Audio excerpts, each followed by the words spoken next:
서울광역방송센터입니다. 전남을 포함해서 전북, 충남, 경북 등 전국의 농민들이 트랙터로 자식처럼 키운 피 같은 벼를 갈아엎는 시위를 벌이고 있다고 합니다. 쌀값 폭락에 항의하며 대책 마련을 촉구하고 있는 건데요. 오늘 여의도 초대석은 국회 농림축산식품해양수산위원장, 더불어민주당 재선 소병훈 의원과 함께 우리 농어촌 얘기해보겠습니다. 의원님 안녕하세요. 네, 안녕하십니까.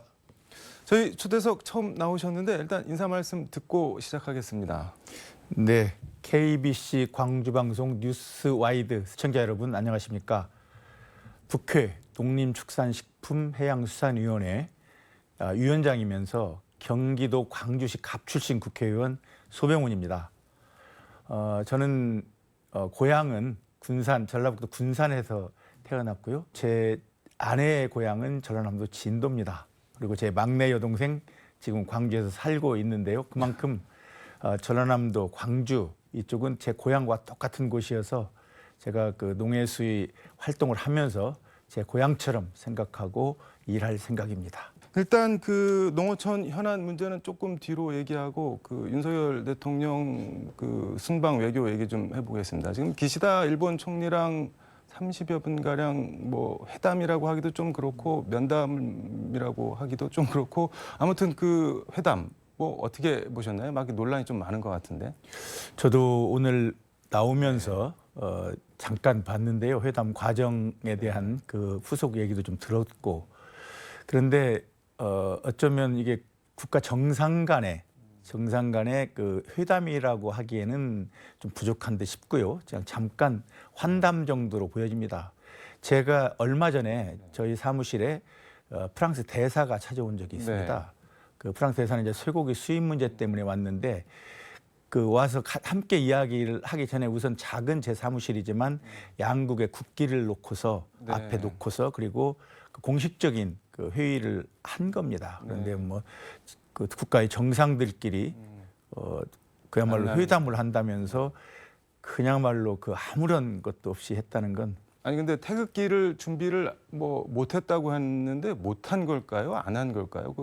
지금 그런 그 절차상의 문제들이 한두 가지가 아닙니다. 이번만이 아니고 모든 이번 어쩌면 이번 순방 과정에서도 영국 그 조문 네. 과정부터 시작해서 준비를 제대로 못한 것인지 아니면 어떻게 준비해야 되는 걸 모르는 것인지 많은 국민들이 좀 혼란스러워합니다. 정말로 그 국민들이 실망하지 않도록 준비를 좀 잘해줬으면 좋겠다는 생각을 우선 합니다. 이게 뭐 제3의 장소도 아니고 기시다 총리가 뭐 행사 참석하고 있는 뭐 건물 찾아가서 거기서 뭐 잠깐 만나는데 태극기도 준비를 안 하고 이거는 일본 정부도 참 좀 너무했다는 생각이 드는데 또 바이든 대통령하고는 뭐 한 48초 뭐 스탠딩 이것도 뭐 회담이라고 해야 될지는 모르겠지만 아무튼 그것도 좀 논란이 되고 있는데 이거는 어떻게 보시나요?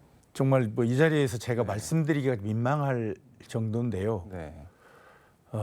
그 어떻게 표현을 해야 할까요? 저는 말씀드린 대로 우리 국민들이 부끄러워하지 않았으면 좋겠다.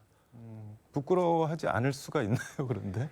앞으로라도 부끄러워하지 않을 정도로만 해달라. 잘하는 것보다도 국민들 그동안에 우리나라 대한민국 국격이 얼마나 높아졌습니까? 네. 그 높아진 국격에 걸맞지는 않더라도 그 높아진 국격을 낮추는, 깎아내리는 이런 일은 없었으면 좋겠다. 저는 그 정도 말씀드리겠습니다. 이게 근데 또 뭐 해프닝이라면 해프닝인데 지금 바이든 대통령 글로벌 펀드 재정 공약 회의장에서 만나고 뭐 48초간 만나고 나오면서 이제 박진 외교부 장관이랑 윤석열 대통령이 이게 뭐 편하게 얘기를 한 게 카메라에 잡혔는데 지금 국회에서 이 XX들이 승인 안 해주면 바이든이 X 팔려서 어떡하나 뭐 이렇게 원색적으로 말씀을 하시는 게 지금 카메라에 잡혔는데 대통령실에서 상당히 곤혹스러워 지금 하고 있는 것 같은데 이거는 뭐 어떻게 봐야 될까요? 이미 엎질러진 물이다 그렇게 생각을 하고요. 그리고 정말 스스로 자기를 좀 다듬는 일을 했으면 좋겠다. 본인을 앞으로도 이런 일이 있을 수 있으니까. 그리고 정말 그런 정도의 그 네. 말이 이렇게 나올 수 있다면 평소에 나올 수 있다면 뭐 그 입에 이준석, 담기는 좀 예. 어렵습니다. 다만 이 일이 단순히 우리나라 국민들에게만 지금 당장은 보여지겠지만 아마 어쩌면 저는 그 내용으로 볼 때 짧지만 전 세계를 돌 수도 있지 않을까. 그러면서 한껏 높아진 우리 최근에 에미상에서 감독상과 네. 나무주연상을 받았는데 그것과 비교되는 그 정치 지도자의 모습이 세계인에 비치지 않을까 하는 그런 걱정이 앞섭니다. 사실은. 전 세계 이른바 짤이 될 수 있다 뭐 이런 걱정이십니까? 저는 아니 아마 그렇게 되리라고 봅니다. 알겠습니다. 바로 쌀 얘기 해보겠습니다. 지금 그 쌀값 20kg 도매가가 뭐 한 4만 원대 초반이라고 예, 예. 하는데 이게 지금 작년이랑 비교하면은 20% 이상 폭락했다고 하고 그리고 이게 통계를 아마 1977년부터 낸 모양인데 45년 만에 최대 폭락 뭐 이런 기사도 있고 그런데 왜 이렇게 갑자기 폭락을 한 건가요, 이게?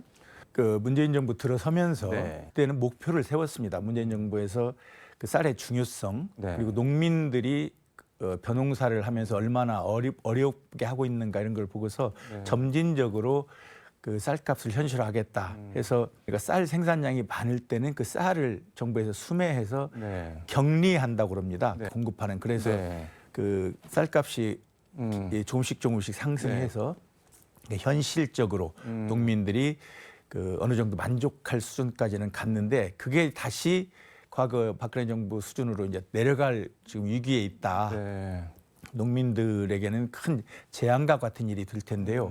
지금 쌀 시장 격리 말씀을 해주셨는데 어제 대정부 질문에서 한덕수 총리가 이거 양곡관리법 개정안 어떻게 생각하냐 그랬더니 이렇게 답변을 했는데 적절한지 굉장히 신중한 검토가 필요하다 이렇게 말씀을 하셨습니다. 뭐 농민들은 지금 당장 뭐 트랙터로 논 갈아엎고 있는데 이거 어떻게 봐야 될까요? 그러니까 그건 기본적인 인식의 차이라고 생각을 하는데요. 네. 그리고 이번 그 양곡법 같은 경우는 적어도 농민들이 네. 내가 이 올해 벼농사를 지어가지고 크게 쌀값이 하락하지는 않는다는 그런 확신을 주기 위한 겁니다. 네. 지금 정부에서는 만약에 그렇게 됐을 경우 전부 다 수매를 한다면 농민들이 그러면 뭐 더 많이 농사를 지을 거 아니냐 이런 그 생각. 그러니까 정부에서 사주면은 정부에서 사주겠지 하면서 마구 생산을 할 거다 그렇게 보고 있다는 말씀인가요? 그렇죠. 그 얘기를 하고 있는데요. 그런 시각 자체가 좀 잘못됐다. 아니 그럼 그 시각은 농민들을 일종의 도덕적 해이 뭐 이런 사람들로 지금 보고 있는 거잖아요. 이제 그런 얘기들을 주로 정부 쪽에서도 하거나 이번 양곡법의 부족한 부분을 얘기할 때 그렇게 얘기하는데 추경호 부총리 뭐 기재부 여기서 이제 쌀 그 시장 격리 의무와 정부 의무 매수 이거에 대해서 좀 약간 부정적이라고 하는데 그런 것들이 그 농해수위 여당 의원들이 양곡관리법 개정안 처리하는데 좀 반대하는데 영향을 미친 건가요? 어떤 건가요? 아무래도 뭐 여야가 바뀌기도 하지만 저 역시 지난 정권에서는 여당이었습니다. 네. 그래서 어느 경우에는 국회에서 그 상임위 의원들 간에 네. 거의 공감을 하는 사안조차도 정부의 강한 요구가 있으면 아무래도 조금 그 멈칫하는 경우가 있는데요. 제가 좀 걱정스러운 것은 네. 우리 농해수위의 여당 의원님들도 뭐 공개적으로는 그 뭐라고 하지 않으시지만 네. 어쩌면 그 정부 측의 요청이 있지 않을까. 정부에서 쌀값 대책을 발표할 25일에 네. 발표한다고 그랬으니까 그걸 보고서 26일 날 일단 그 전체회의를 소집을 했습니다. 네.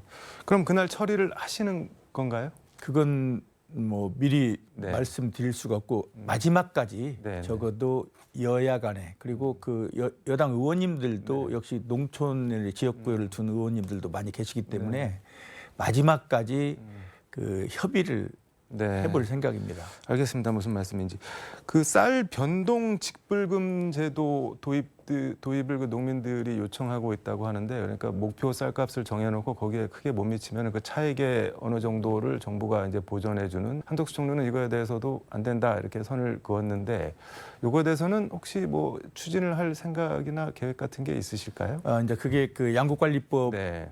이제 조금 이렇게 겹쳐 있는데요. 네. 직불금 제도는 이제 엊그제 우리 전체회의에서 이제 네. 통과를 했습니다. 뭐냐면 그동안에 그 직불금 제도에서 제한을 뒀던 부분들 예를 들면 뭐 17년부터 19년까지 네. 직불금을 전혀 받지 못했던 사람은 직불금 대상에서 제외된다. 이 부분을 이제 제한을 풀었습니다. 네. 그래서 그분들이 대략 한 57만 명 정도 될 텐데 그분들이 직불금 혜택을 받게 됩니다. 이게 지금 공익직불제법 개정안 그렇죠. 말씀하시는 거죠? 예, 그것은 통과가 됐습니다. 지금 뭐 엊그제라고 말씀하셨는데 전체 회의에서 한 27개 정도 민생 법안이 통과됐다고 하는데 뭐 물론 이제 그 법안 중에는 우리 네. 농촌 그러니까 그 농촌 관련된 법안만이 있는 거 아니고 어민들에 관한 법안도 있습니다. 그래서 어민들에게도 일정 규모 그 이하 네. 수익이 되는 연 3천만 원 정도 수익이 그 이하 되는 그 어민들에게 직불금을 드리는 제도랄지 그다음에 6개월 이상 그 어업에 종사하는 네. 그런 그 근로자들에게 또 직불금을 드리는 제도랄지 이제 그런 부분을 이번에 그 법을 개정해 가지고 네. 직불금을 드리는 걸로 이렇게 했습니다. 알겠습니다. 저는 좀 개인적으로 궁금한 게 요즘 뭐 배추값도 날리고 이게 해마다 뭐 농산물 값이 폭등 또는 폭락 이게 계속 뭐 롤러코스터처럼 되풀이되고 있는데 이거는 왜 그런 건가요? 매일매일 그 출하량, 그 도매시장에 들어오는 양에 네. 따라서 그건 그 농수산물의 유통 구조에도 문제가 있습니다. 유통 구조요? 예, 그걸 이제 도매시장에서 가격 결정을 할 때 그 몇몇 그 가격 결정 구조에 참여할 수 있는 그런 그런 그 분들이 뭐랄까요? 약간 왜곡 그 가격 결정 과정에 왜곡이 있을 수 있습니다. 뭐 어떤 식으로 왜곡이 있다는 건가요? 감자 네. 하나 예를 들면 네.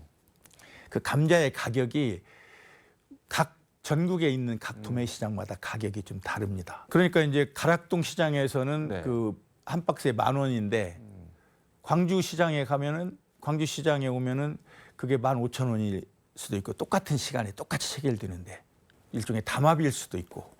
파는 사람 입장에서 저기 가면 10,000원 받는데 저기 가면 15,000원 받는 거 알면 그쪽 가서 팔면 되는 거 아닌가요? 그걸 모르나요? 그 생산자들은 그 값을 치자면 그 을의 입장입니다. 네. 지금 내가 오늘 그 생산한 네. 그 채소나 야채류를 오늘 내가 그 도매시장으로 보내는데 보내기 전에 그런 걸 파악할 수 있다면 그렇다면 내가 그 가장 좋은 데를 찾아서 보낼 수도 있죠. 그렇지만 네. 가격 결정은 이미 그 한참 후에 그 도착하고 나서 경매를 통해서 결정이 되기 때문에 네. 그걸 생산자가 알아서 할 수는 없다는 거죠. 그래서 가능하면 이제 그런 제도를 그 몇몇 소수가 가격 결정하는 그 제도를 좀 바꿔보자. 이제 알겠습니다. 이 말씀은 여기까지 듣고 사실 의원님 대표 발의한 법안들 좀 몇 가지를 얘기하고 싶었는데 뭐 시간 관계상 다음에 한번 다시 모셔서 네. 여쭈고 마지막으로 그 농해수위에서 다음 달 4일부터 국정감사가 들어가는데 그렇습니다. 어제 국정감사 계획서를 채택한 걸로 알고 있는데 뭐 어떤 점에 중점을 두실 계획인지 마무리 말씀 부탁드리겠습니다. 아무래도 가장 먼저 그 챙겨야 될 부분은 네. 이번에 그 태풍 폭우 피해 때문에 네. 그 큰 피해를 입은 농어민들의 그 피해 복구 이 부분을 좀 챙겨보고요. 그 어떻게 그걸 이제 지원해 드릴 것인지 이제 그런 문제를 특별히 좀 이번에 살펴볼 생각입니다. 그리고 이제 뭐 늘 해야 되지만 쌀값 대책도 있고 네. 식량 위기랄지 영농비 상승, 비료값 상승 뭐 이런 문제들 그리고 지금 그 일반 국민들은 잘 모르시지만 우리나라 연근의 어업이 매우 어려운데요. 네. 그게 해양 쓰레기 문제가 있습니다. 해양 쓰레기의 거의 45%가 그물이 가라앉은 건데요.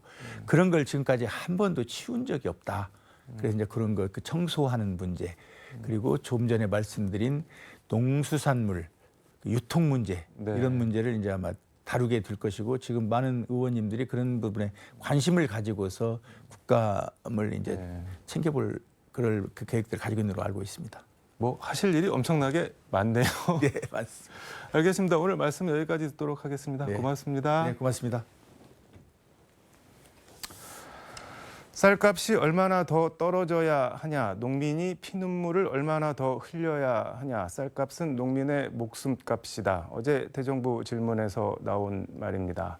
정부가 모레 쌀값 대책을 발표한다고 하는데 농민들 목숨값의 무게에 맞는 대책을 내놓았으면 좋겠습니다. 지금까지 서울광역방송센터에서 소병훈 국회 농해수위원장과 함께 전해드렸습니다.